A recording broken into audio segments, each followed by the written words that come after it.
First, there was Dr. Bud Muehlheisen, originally a dentist from San Diego, who became the grandfather of racquetball. Then there was Shannon Wright, who dominated women's racquetball in the 1970s and early 80s. Together, they are Dr. Bud and Shannon. Despite their 25-year age difference, they fell in love 10 years ago and lived together in Fridley, Minnesota. Okay, so he went to the Minnesota tournament, and the top seed gentleman was very, very nice to Dr. Bud and kind, and helped him around some. And he watched a couple of matches in person, and then we watched the final. It was live stream, and kind of like on YouTube. Hmm. And, that was another one of those, kind of racquetball matches, like, what, did everybody take a stupid pill?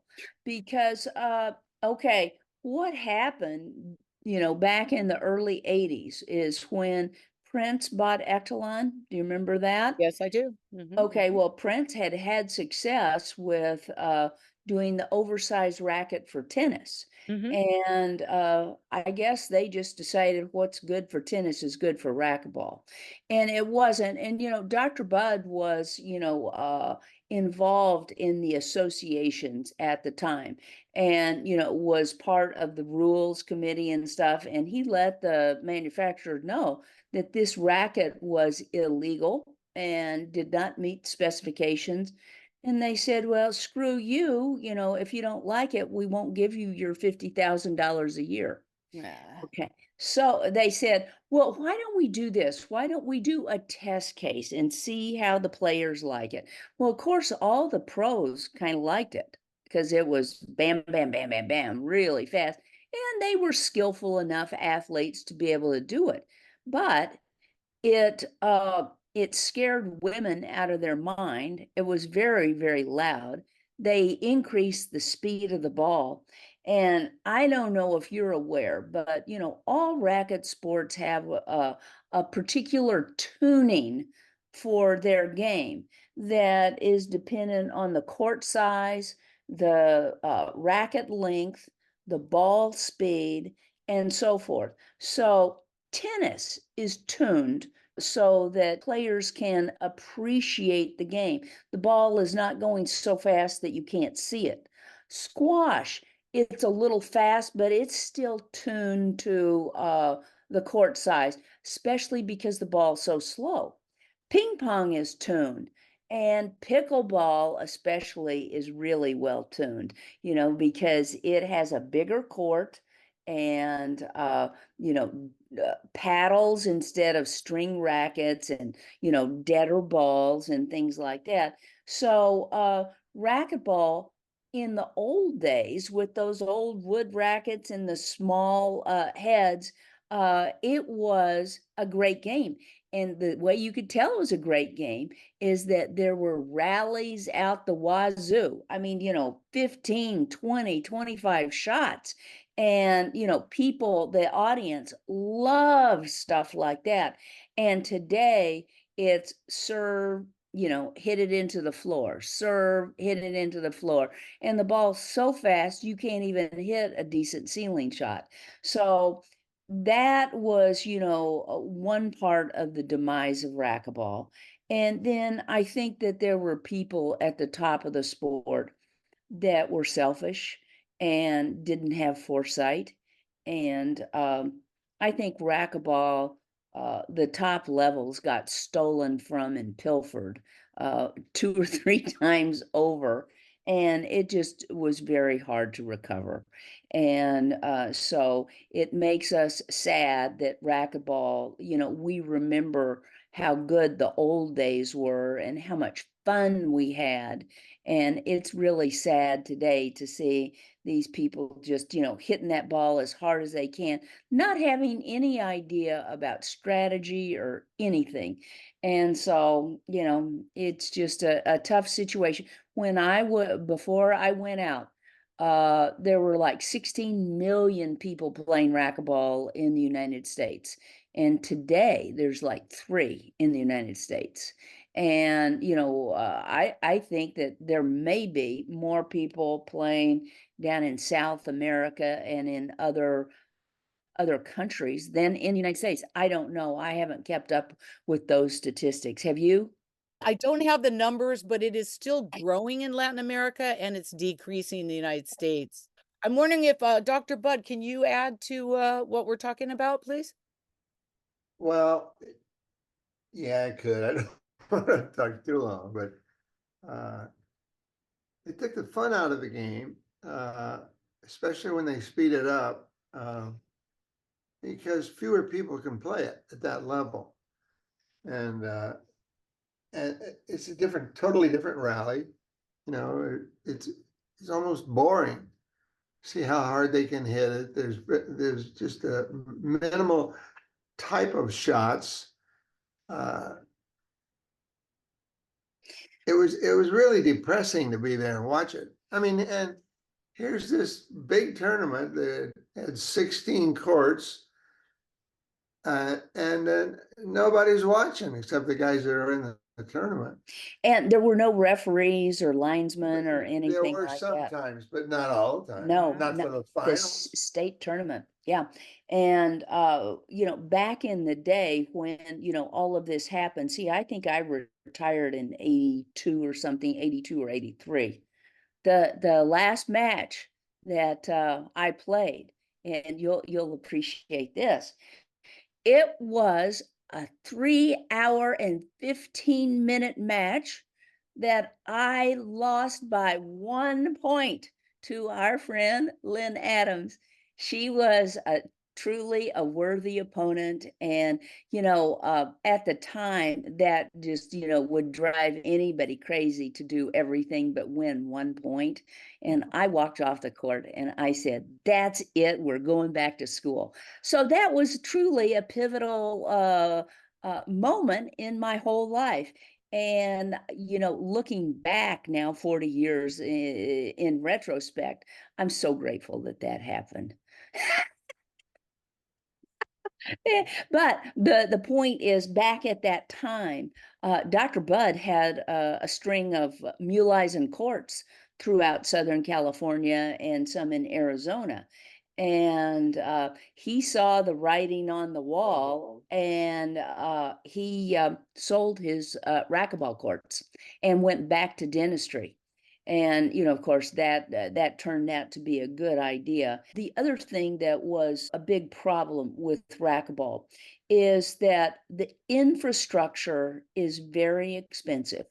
It costs a lot of money to build a racquetball court and do the ventilation and the glass in the ceiling and stuff. And that's a lot of real estate and a lot of volume and space to just be sitting there if it's not used properly. So the fact that racquetball was not programmed properly, they didn't have, you know, like, you know, the smartest person, you know, in the racket club or whatever, programming every court so that it was used 16, 18 hours a day. And so then they turn them into spin classes and bicycles and, you know, yoga classes and everything like that. You know, it just was not a financially smart move.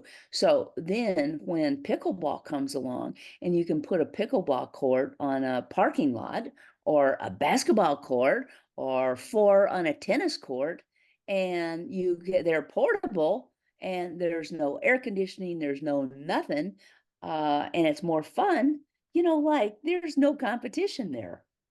I haven't played pickleball yet, but you know, from a business perspective, I can see that it's just, you know, kind of a no-brainer.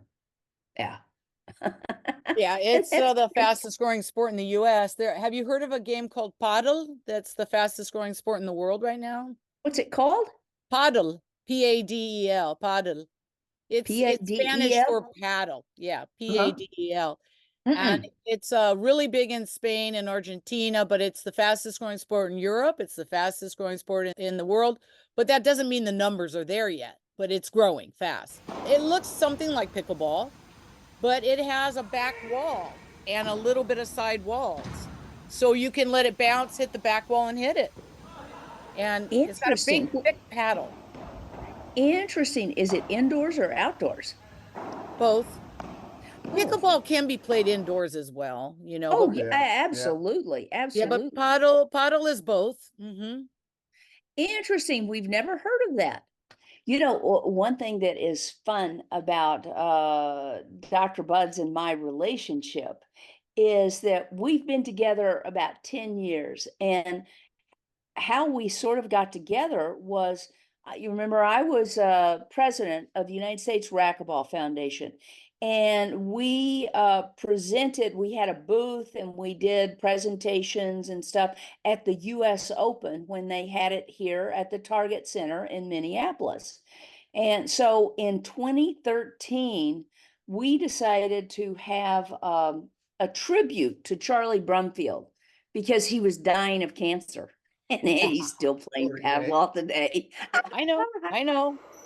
It's so funny. But so the United States Racquetball Foundation, we were the ones that paid for this big shindig thing.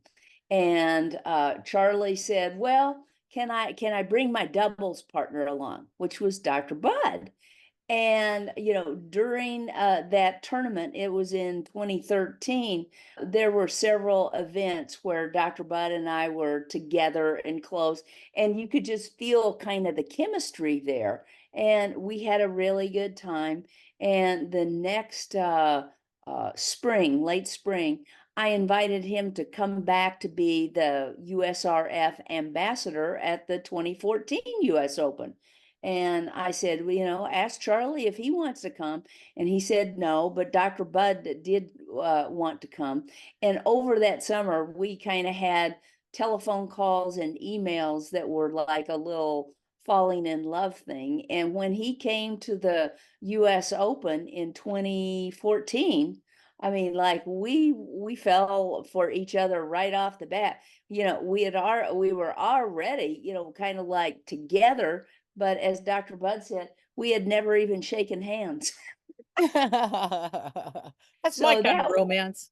yeah, that was fun. So he came in October to the tournament, and then by December he moved out here, which was kind of amazing because he first 82 years in San Diego, and then he retired to Minnesota.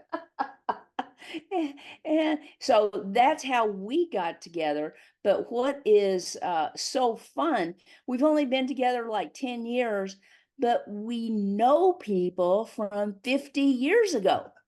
And so it feels like we've been together forever.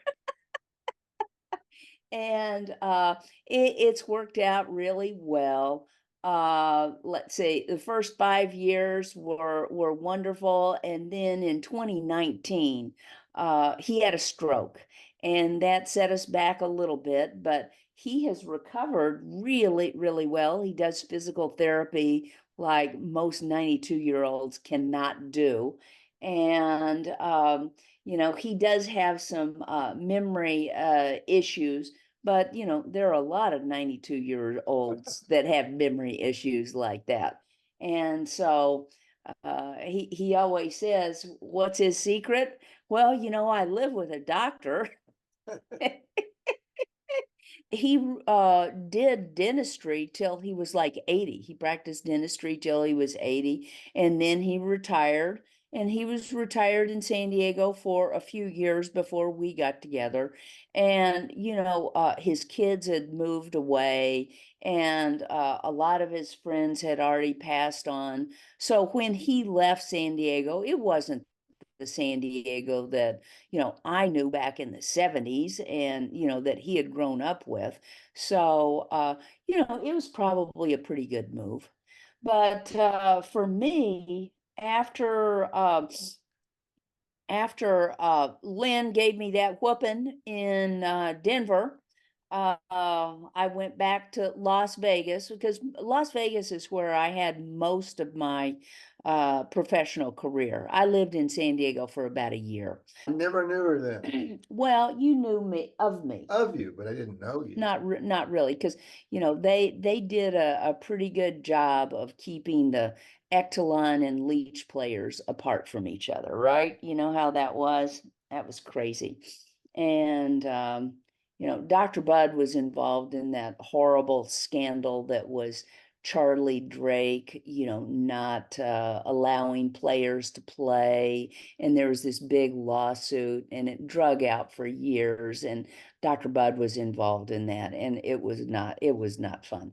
That he was not a nice man. He was not ethical or anything like that. That was one of the major problems for the sport. You remember that, right? He and Bob Kindler, they're basically, you've heard the term lately, cabal. That's the elite group of criminals that are running our country and our world. And so he and Bob Kindler fit into this cabal kind of group, okay? And so you get the idea. So after I lost that tournament in 82, I think it was 82, it could have been 83. That's a long time ago. And so I went back to Las Vegas and, I had no idea what I was going to do. And I had a friend that was a chiropractor in Las Vegas. He said, "Oh, Shannon, you need to go into chiropractic. You don't even have to have an undergraduate degree. You just have to take chemistry and physics, and then you can get in. It's just wonderful and da da da da da." Well, I was always real interested in how our body worked, being an athlete, and I was interested in nutrition and, lots of other things. And I thought, well, what the heck? I'll go back and I'll start, doing my science, my basic sciences. I had already had 2 years of college right at the end of high school, and I did a lot of the general requirements there. So I started back taking the science and math and the physics and the chemistry. And within like a semester or two, it became real apparent that the kids that were going into chiropractic were struggling with C's. And I was like right at the top of the class. And I said, okay, I think we better up level the goal. And there was a biology pre-professional degree at UNLV, and I signed up for that for a bit. And I didn't really like it all that well because I fell in love with chemistry at age 27. It was unbelievable. Loved it. And I loved all the top biology classes too, embryology and physiology and all of these other things. I loved it. And so I finally settled on a biochemistry degree. And that was great. I got just about all the classes that I really wanted, but then I had a couple that I didn't really bargain for. That one was physical chemistry. That was the hardest class I ever took in college. And it was thermodynamics and quantum mechanics using calculus. Oh, I made an A- in that class, and I was more proud of that than anything in my life. So I got my undergraduate in biochemistry, and I was going to apply for medical school, and I had a biology professor that talked to me and was explaining about MD PhD programs, and I was very curious and very interested.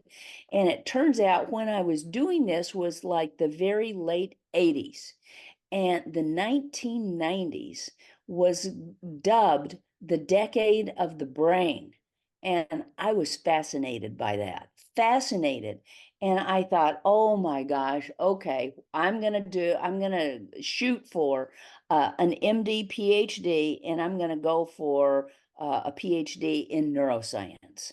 And so I had to, get, my credentials, under my belt, including some research in biochemistry and physiology. And then I applied. At the time that I applied, the graduate school and medical school, they were not coordinated like they are today, where there's one application per school. So I applied to about 10 schools.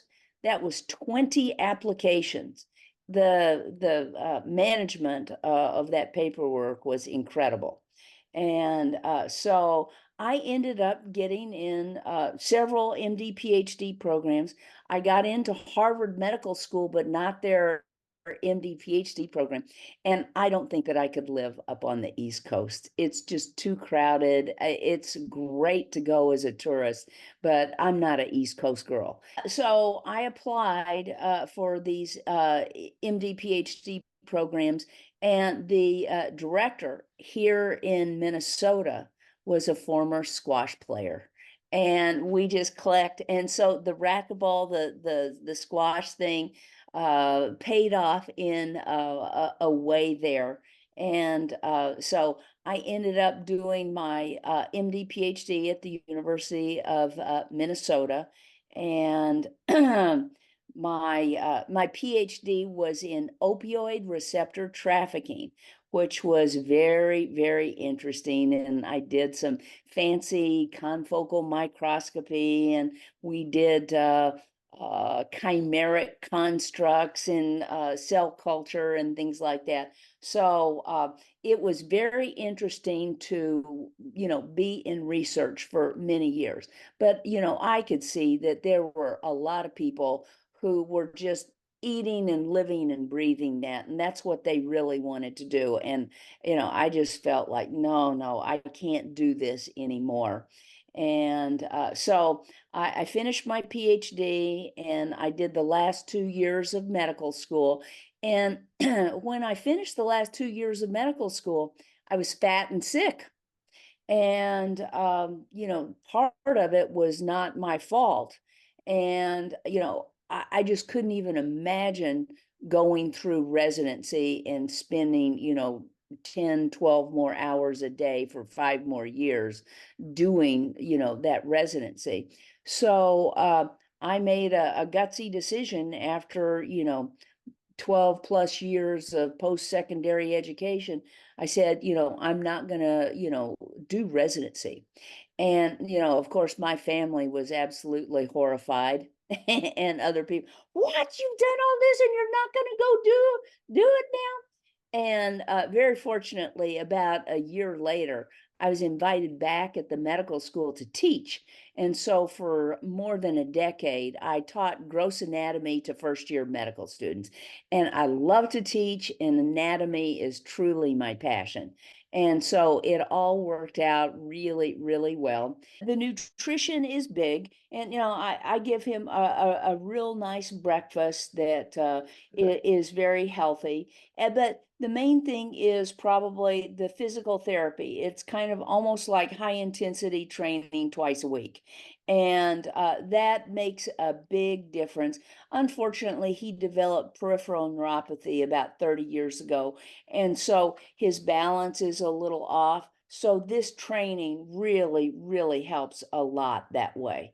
And also, when it's nice out, we have a little dog and we go out on walks, and he doesn't walk. We have a wonderful tricycle for him. And so he trikes around the neighborhood, and, we all get out there and traipse around and visit with people. And, we've just got a lot of people coming in and out of the house. And so there are a lot of people that love him and care for him. And we have, as much help as he needs. And it's You just, guys look great. I mean, we're going to get cut off, but I just want to tell you, you both look fabulous. I don't think you've Very aged a happy. day. well, Be thank you happy. very Happy much. helps too. Well, thank you so much for this time, and I'm sorry that we're going to get cut off in a second, but we'll Let's stay do in it touch. again. Let's Yeah, do it again. Yeah. yeah,